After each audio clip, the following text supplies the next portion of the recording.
Shabbat Shalom, everyone.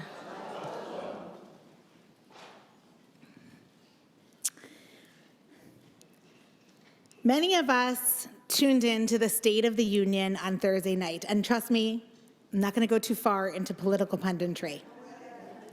But many of us turned in, or at least maybe listened to podcasts about the State of the Union this past Thursday night. So I, again, will leave the political punditry to those way more qualified, but I want to hone into a moment that I found profoundly rabbinic, or perhaps religious. It was, yes, the now infamous moment in which a certain, also infamous, politician heckled President Biden with jeers of, "Say her name." All know what I'm talking about, or do I need to be more explicit? Okay. Try not to name some names. Okay.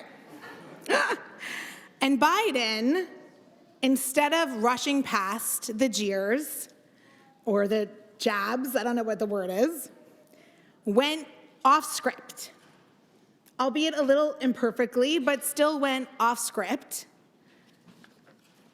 to do that, to say the name of the person that this other politician was referring to, Laken Riley, who had been killed by an undocumented immigrant. Biden empathized as a parent who had lost children. But then he swiftly turned back to his agenda, also seeking to dispel the myth being proposed in that moment by rhetorically questioning how many people had actually been harmed by migrants, and then on to the rest of his speech. To me, this tiny 30-second unscripted moment was a masterclass in diffusing hate with compassion, and it was a model of the ways in which we can face the other, even the other that is so intent on not facing us. And believe it or not, this story has a connection to this week's Torah portion, Vayakhel.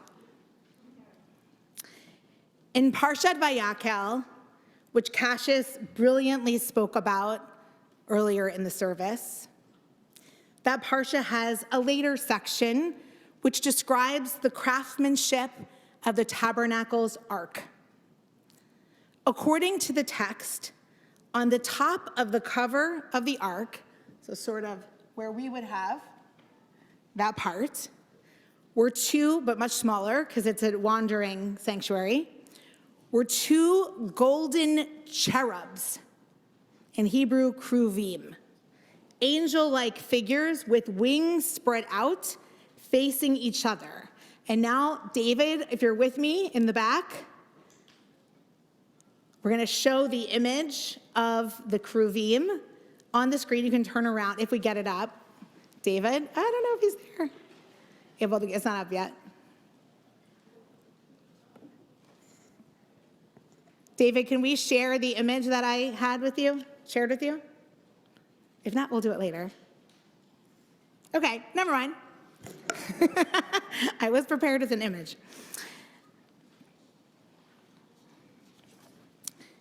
So imagine, use our imagine. Oh, there it is. There it is. So that is, it's hard to know exactly, but based on historical evidence and depictions based in this sanctuary, you could scroll down and look at the second image. That's one of them. And here's the two of them. Okay, great. Thank you. Okay. We can unshare. Now, I'm going to leave for another study or Devar Torah the question of why, in a time in which people were so easily drawn to idol worship, that there would be angels depicted in the first place. And I'm going to leave behind what Judaism thinks about angels, all good topics, but not what I'm addressing today. You can unshare the screen. So let's take for granted that this is what our ancestors had in their holy space and focused instead on what these things symbolized, why they were important, and what lessons they might offer today. Recently, SAJ member Jonah Mendelsohn said in a Devar Torah that God is the space between us. And I believe that the origins of this idea are right here in the Cherubim, in the Cherubim. According to the Torah, when the Mishkan was fully constructed, God would speak to Moses in the exact place in between the Cherubim atop of the cover of the ark, in that little space when they're facing each other. The placement of the Cherubim is significant. In all versions of the Torah, it says that they face each other. However, when a temple is actually built, a more permanent temple for everyone to be able to worship in when people arrive and live in Jerusalem, in that temple, we find a contradiction. In one source, it says that the Cherubim were facing each other, and in the other, it said that they were facing the temple itself with their backs to each other. So how do we reconcile the difference? In the Torah, there's no contradictions, but in the temple, there is, and between the two. Because we don't believe that things just are mistakes, but actually have to be reconciled in our tradition, the rabbis of the Talmud come to settle the seeming contradiction by the following teaching. They say that when the Israelites followed the divine will, the cherubs faced each other. But when the Israelites moved away from that basic instruction, when they refused to engage with compassion and with righteousness, the Cherubim turned their backs on each other. So let's take a moment to think about that image, especially when we consider the teachings together and also the idea that our people is symbolized not by one cherub, but by two. The idea that we're always in conversation with each other, and that when we are in conversation that shows our values of respect and honor, we are facing each other, and that is when God can enter. But when we are departing from those notions, that is when God is not possible. We can't experience it. God is manifest according to this idea in the dialogue, the compassion, and the understanding that is generated when people truly see each other, and as I have spoken about a few months ago, not only see each other, but are seen by the other. And as we know, human relationships, human beings and relationships, whether with someone we love deeply with all our heart, or whether with someone that may be in our community that we struggle to appreciate, are messy, complicated, and challenging. And I love that our tradition has a way of seeing divinity as manifest in this human messiness. And on the other hand, when we stray from the core principles of loving our neighbor as ourself and seeing everyone as B'Tselem Elohim, as in the image of the divine, these Cherubim face away from each other. What a powerful teaching that is not just a literal turning away, but a spiritual one. This is fairly radical. It's saying that God's voice, God's instruction, God's presence cannot penetrate with those, between those who have their backs to each other. It's not possible. There's too much stuff in the air to get through. And God is stuck in limbo, I would say. And I would sum this teaching up in a Reconstructionist Jewish terms by saying that it is us human beings who determine if the divine force, presence, or energy rests among us. We determine when holiness exists in our midst. And it is also human beings that determine through our actions and our willingness to engage when it does not. So this is a beautiful and aspirational teaching, one that I hope will inspire us to think about facing each other, but one which also raises some very complex and challenging questions when we try to apply this idea to real life, particularly in this moment.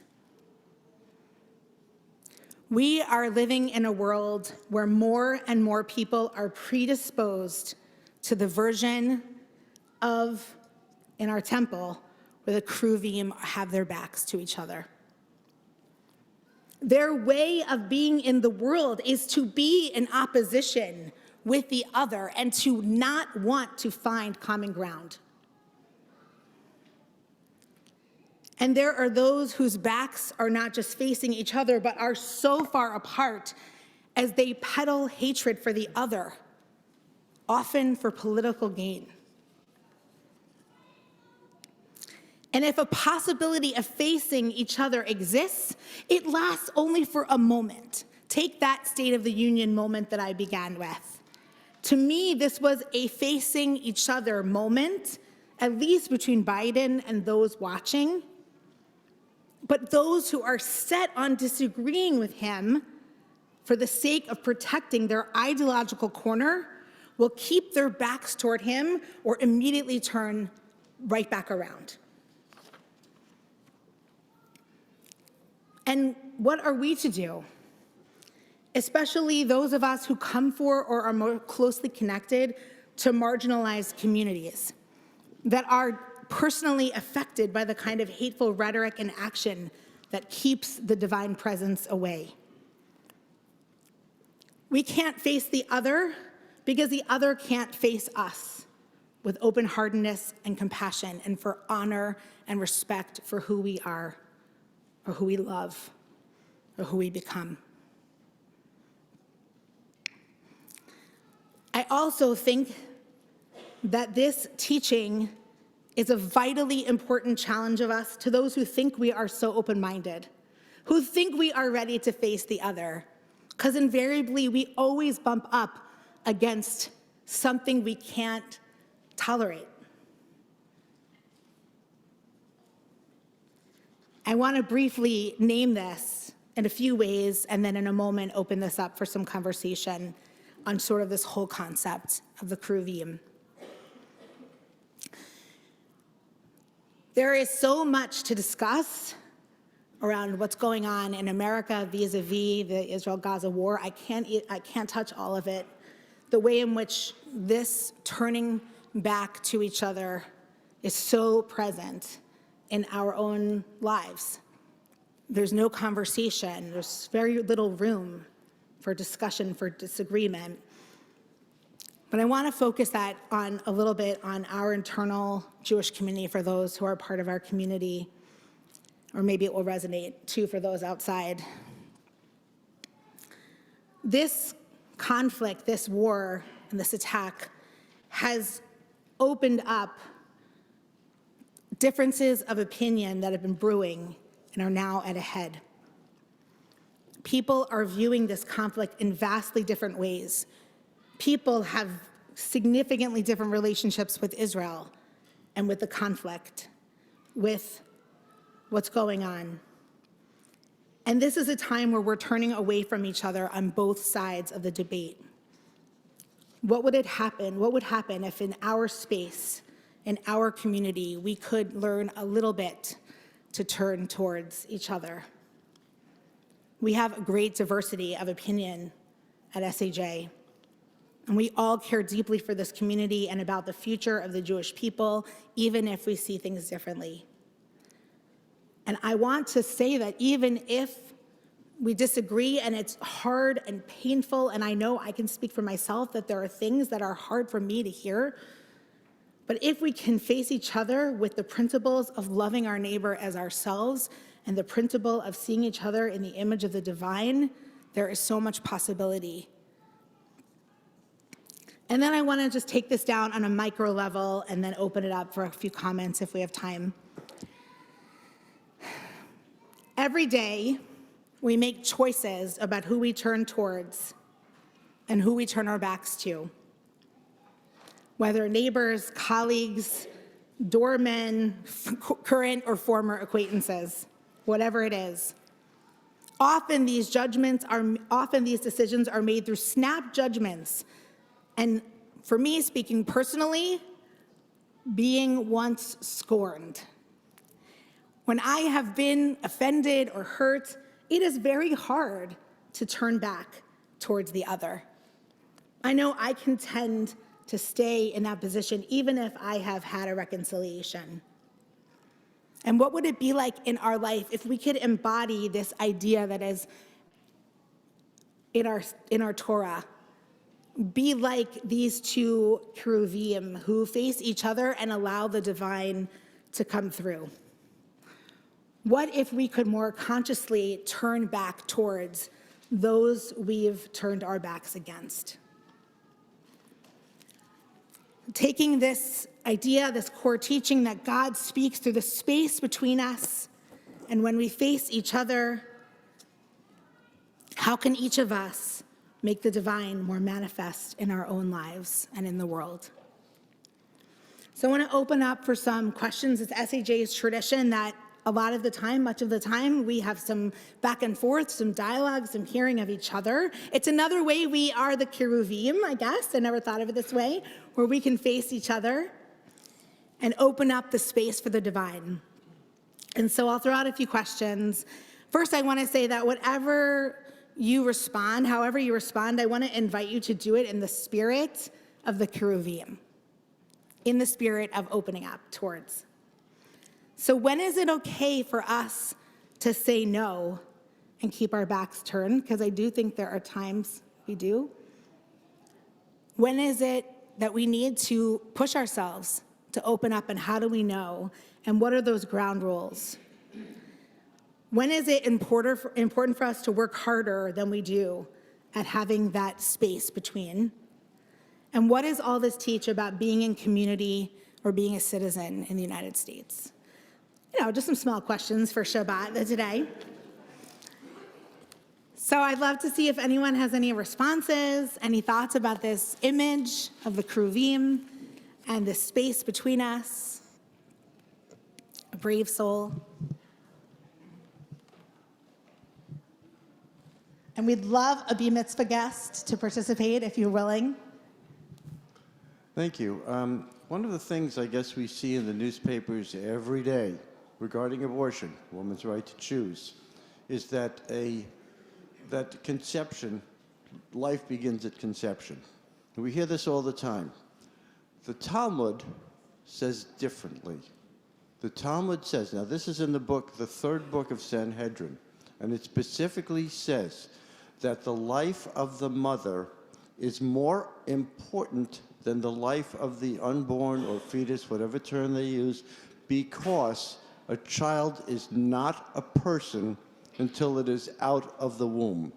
And this is something we can use when we want to refute the arguments of the people who feel otherwise. I would say about doing it, and can we, I guess first of all, we're having a speaker on reproductive, Judaism and reproductive rights in 2 weeks, so please come back for that, and I agree. But also, there used to be a time where we could discuss ideas without hating each other, right? Without turning our backs on each other. And it's so hard to come by now. So okay, let's keep it going. Abe.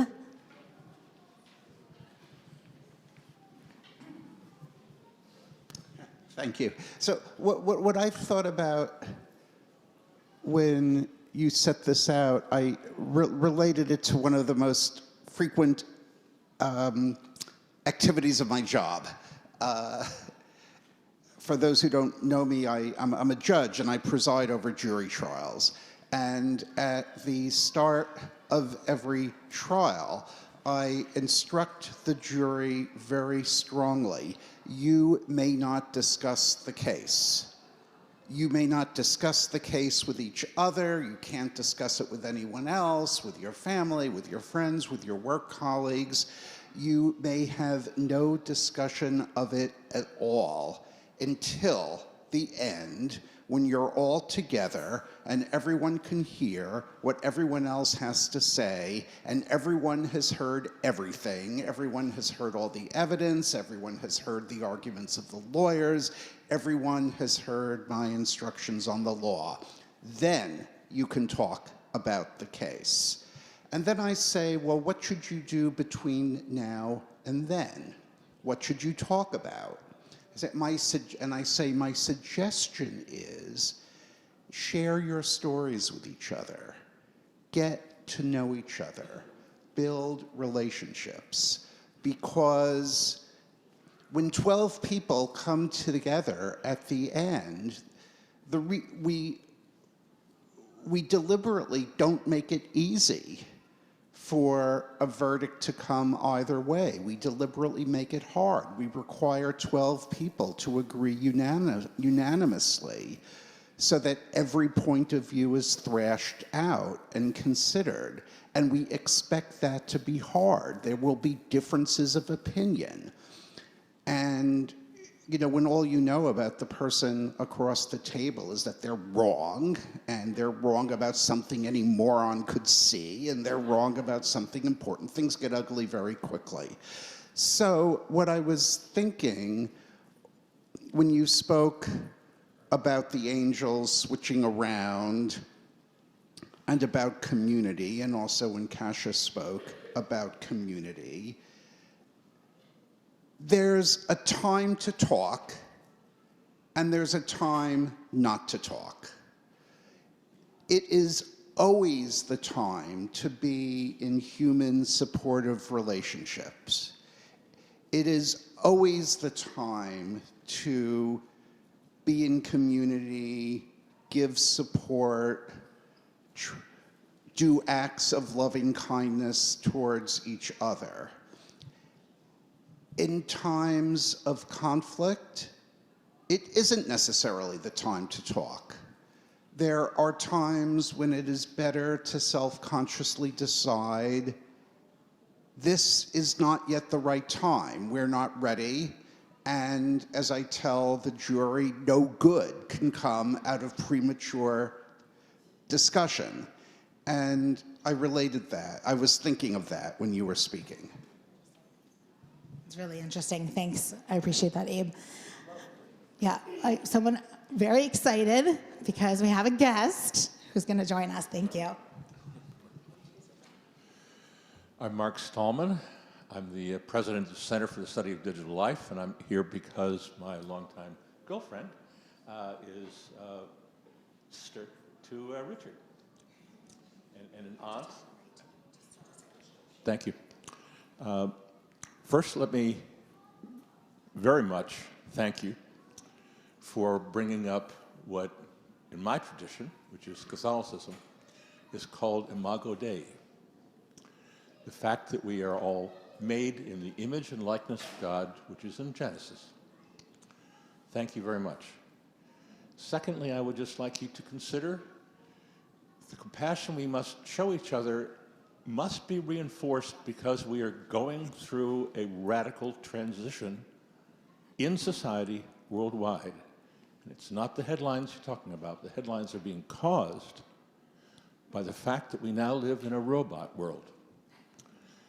Imago Dei versus the robots is the life that we're all going to lead.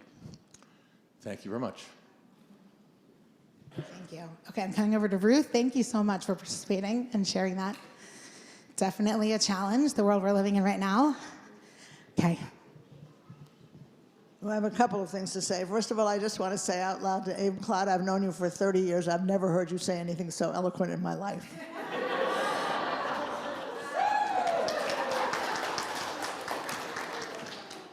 And that was reinforced by the fact that at midnight last night, in order to keep myself amused while I was working, I watched 12 Angry Men.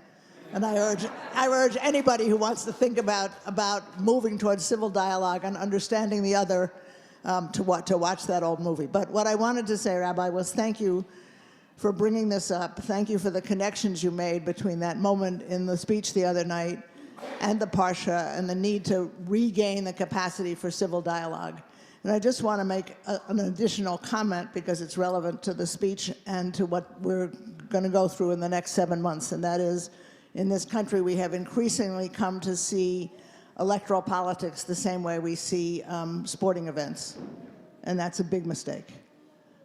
Sporting events can be competitive. You can cheer for your team. You can make a lot of noise because they're not about sort of the soul of America. But politics and electoral contests are about the soul of America, and we ought to give them the respect which they're due, which includes civil dialogue and the capacity to look at each other when we disagree and talk the issue through. Thank you. Sure. Oh, okay, one more.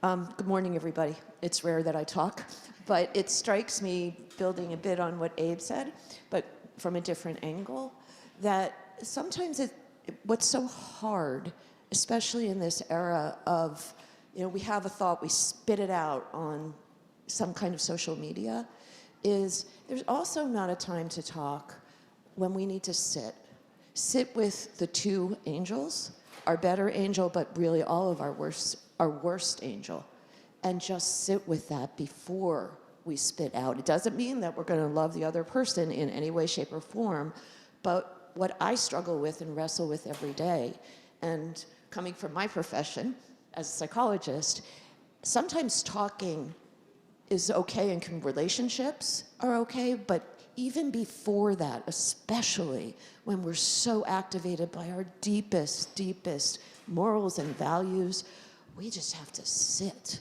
before we talk and try to struggle with what's inside so we can have a dialogue and then do what we need to do, but respectfully. Thank you. That was beautiful. As I walk back, I'm sharing something that I thought of just now, not in preparing, but in this conversation, is that this notion of our tradition having these two angels being the space that God comes through, and that necessity for relationship and respect and conversation is a recipe against religious extremism and ideological extremism in the first place, because we have to be able to sit in that conversation before we can even enter it. And it's so important in our community that what's happening, I think, in so many areas is that the conversations are so extreme and so hateful that we can't. There's no possibility that God can get through, right? Whatever we understand of that term. So we need to be able to open up and have religious expressions that deny that other possibility, but in fact model this, that is how God and spirituality manifests, is through the relationship. And I want to end with one final quote, which is 5 words that probably sum up my entire sermon. Martin Buber: all real living is meeting. All real living is meeting. Shabbat shalom, everyone.